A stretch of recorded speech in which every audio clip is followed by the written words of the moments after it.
Hi, it's Mavi, and today's video is a quick Photoshop tutorial for making these cute printable photo cards that you can use for your child's back to school pictures. Now, I don't know if you're like me, but I always have to be very budget conscious when it comes to buying school pictures. So as much as I'd love to buy a 5x7 for every single person in my family, I just have too many family members and too many grandparents and uncles and aunts that want pictures of my cute little guy. Can't blame them, but I just need to figure out something that's a little bit more budget friendly. So what I like to do is I like to make these photo cards, and I usually make them a 2x3 or a 4x6, and then I just print them out at the local store, wherever your printer is, and it can be a really cheap way to give your school pictures away. What I started with was this cute little picture that I took of my son. I like to make sure that I let you guys know I did take this photo. I don't just scan the photos and print the ones that the school gave me, because I don't always have permission to do that. Unless you actually have permission to reprint, don't do that. It's bad form. So I just take a photo that I've taken on the same day that he has his back to school pictures, and that's the one that I send out and print. So that's my little disclaimer. I'm not stealing anybody's stuff. So the end result is going to look like this, or something similar to it. Now, there's a couple ways you can make the background. I just took one of my stripe patterns, and you can see my stripe tutorial as well, and I filled in this background. If you want a little bit more room to adjust, I would start out with a larger file. So start with a new blank file and make it pretty big. So I'm using Photoshop Elements 10, and we have a preset for a scrapbooking. It doesn't need to be huge, but I'm going to go ahead and fill in the background layer using my bucket tool. I'm going to click my patterns, and I'm going to use one of the patterns that I had, and I'm going to go ahead and fill that in for my background. So now that I have a background striped paper, I can use that to fill in my other project. So for this project, I'm going to start with a blank file again. And this time I'm going to go ahead and use a photo preset, and I'm going to use the size 2x3. You have a lot of presets in here. 2x3 is nice because I can print two of them on one 4x6, so it saves me a little bit of money.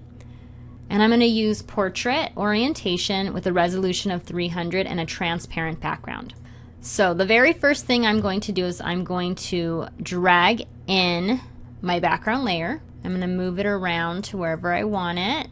I can make the stripes smaller by adjusting the size of this background layer. Next, I'm going to fill in with my bucket. I'm going to uncheck pattern, and I'm going to fill it in with this foreground color. Make sure that you've got the layer for the background selected. So in order to get these little squiggly lines up here, you're going to use one of your filters. You don't have to do this, but I like to. Make sure you selected the stripes. Go up to your filter gallery, and this is sprayed strokes. Now you can change the stroke length if you'd like it to be longer, shorter, and it just changes what the final image looks like. So there you have it. I think that looks pretty cute. So the next thing I'm going to do is I'm going to use my rounded rectangle tool. You can use any shape you want. And I'm going to have the radius up here set to 20. And remember, I can change that. And it really doesn't matter what color this is, because we are going to fill it with this little picture. So I'm going to drag this photo in right on top.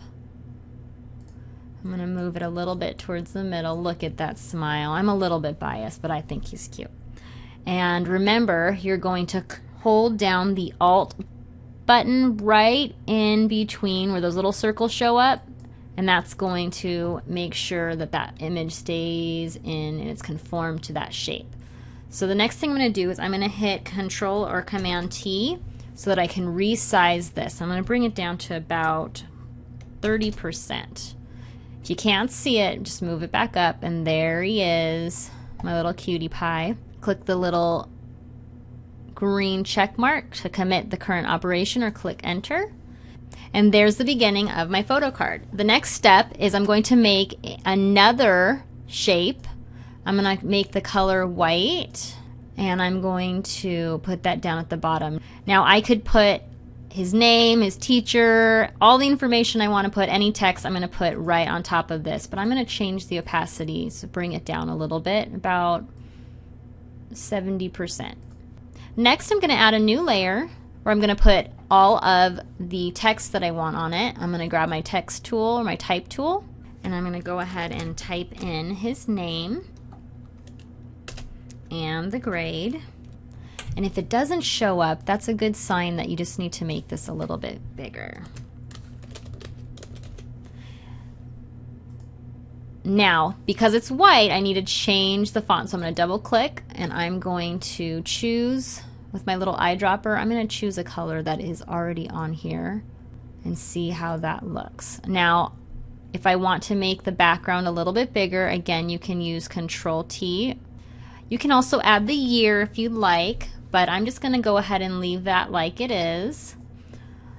And you can add a whole bunch of different effects, but that's just a real simple way to send out a photo card. I've never had a complaint from these. Everybody loves them. I use them for Valentine's Day, Christmas cards, etc. So I encourage you to play around with your stripes, play around with some of the filters, and have a lot of fun, and maybe send out some of your own pictures for your back to school. And as you know, sometimes your kids don't always take the best back to school pictures, and you may just have that little gem that everybody really loves sitting in your camera or your phone. Print those out. These are awesome to have. They make great gifts and they fit nicely on the refrigerator. I hope you like this. Leave your comments below and have a wonderful day.